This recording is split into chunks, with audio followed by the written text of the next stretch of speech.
नमस्कार। आज हम बात करेंगे एक ऐसे टी20 मैच की जिसमें एक तरफ थी पूरी टीम की ताकत और दूसरी तरफ एक अकेला योद्धा जो लड़ रहा था। ये कहानी है भारत के दबदबे की और जिम्बाब्वे के एक दिलेर खिलाड़ी की। तो चलिए इस जबरदस्त मुकाबले की हर एक डिटेल को समझते हैं। रात नहीं लेती नाम ढलने का, यही तो वक्त है सूरज तेरे निकलने का। वाह, क्या लाइन कही थी कमेंटेटर ने। और सच कहूं तो इस एक लाइन में ना पूरे मैच का ड्रामा छिपा है। एक तरफ थी ढलती हुई रात जैसी उम्मीदें और दूसरी तरफ एक ऐसा खिलाड़ी जो सूरज बनकर चमकने को बिल्कुल तैयार था। ये लाइन आप कह सकते हैं इस पूरे मुकाबले की जान है। तो कहानी की शुरुआत होती है भारतीय टीम की बैटिंग से। भारत ने टॉस जीता, पहले बल्लेबाजी चुनी और बस मैदान पर उतरते ही अपने इरादे एकदम साफ कर दिए कि आज रुकने का कोई इरादा नहीं है। मतलब पहले ही ओवर से अटैक। अभिषेक शर्मा जैसे बल्लेबाजों ने तो गेंदबाजों को सेट होने का मौका ही नहीं दिया। पावर प्ले के 6 ओवरों में चौकों छक्कों की ऐसी बारिश हुई कि मैदान का हर कोना गूंज रहा था। और बिल्कुल यहीं से एक बहुत बड़े स्कोर की नींव पड़ चुकी थी। और कहते हैं ना, फ्री हिट का पूरा लुत्फ भारतीय बल्लेबाजों ने इस बात को बिल्कुल सच साबित कर दिखाया। कोई भी मौका, छोटा सा भी मौका हाथ से जाने नहीं दिया। खासकर जब भी फ्री हिट मिली तो गेंद सीधा बाउंड्री के बाहर ही जाकर गिरी। मतलब पूरा फायदा उठाया। तो शुरुआत तो धमाकेदार थी ही, लेकिन कहानी का असली मजा तो अभी बाकी था। अब देखते हैं कि जबरदस्त स्टार्ट के बाद भारतीय टीम ने अपनी पारी को फिनिश कैसे किया, कैसे उन्होंने स्कोर को एक अलग ही लेवल पर पहुंचा दिया। उस समय मैदान पर ना एक अलग ही खेल चल रहा था। एक तरफ थे भारतीय बल्लेबाज जो हर गेंद को बाउंड्री के पार भेजना चाहते थे, और दूसरी तरफ थे सिकंदर रजा जैसे गेंदबाज जो अपनी स्लो बॉल से, अपनी चालाकी से उन्हें रोकने की कोशिश कर रहे थे। एक दिलचस्प लड़ाई थी ये, बल्ले और गेंद की।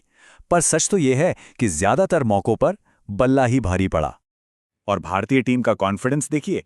पारी की आखिरी गेंद थी, लेकिन कोई डिफेंस नहीं, कोई सिंगल डबल नहीं, सीधा एक जोरदार छक्का। और उसी छक्के के साथ पारी का अंत हुआ। मतलब एक तरह से वो एक शॉट ही ना भारत की पूरी बल्लेबाजी की कहानी कह रहा था, दमदार और बेखौफ।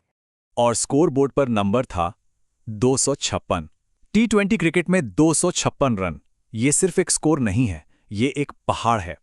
इस एक नंबर ने ही जिम्बाब्वे के सामने खड़ी चुनौती को बिल्कुल साफ साफ दिखा दिया था। अब सबसे बड़ा सवाल यही था, 257 रनों का ये विशाल लक्ष्य, क्या जिम्बाब्वे इसके लिए तैयार था? क्या उनके पास कोई प्लान था? क्योंकि अब मैच का दूसरा और शायद सबसे अहम हिस्सा शुरू होने वाला था। तो अब बारी थी जिम्बाब्वे के जवाब की। कहानी का दूसरा पड़ाव, क्या वो इस पहाड़ जैसे स्कोर को चेस कर पाएंगे? चलिए देखते हैं क्या हुआ। भारत ने गेंद से भी बिल्कुल वैसी ही आक्रामक शुरुआत की जैसी पल्ले से की थी। एक छोर से बुमराह अपनी आग उगलती गेंदों से परेशान कर रहे थे, तो वहीं दूसरी तरफ से अक्षर पटेल ने आते ही एक बड़ा विकेट निकाल लिया। मतलब दबाव शुरू से ही बना दिया गया। और जब इतना प्रेशर होता है ना, तो विकेट्स गिरते ही हैं। जिम्बाब्वे के टॉप ऑर्डर के बल्लेबाज एक एक करके वापस जाने लगे, और इन शुरुआती झटकों ने उस पहाड़ जैसे लक्ष्य को और भी ऊंचा और भी मुश्किल बना दिया।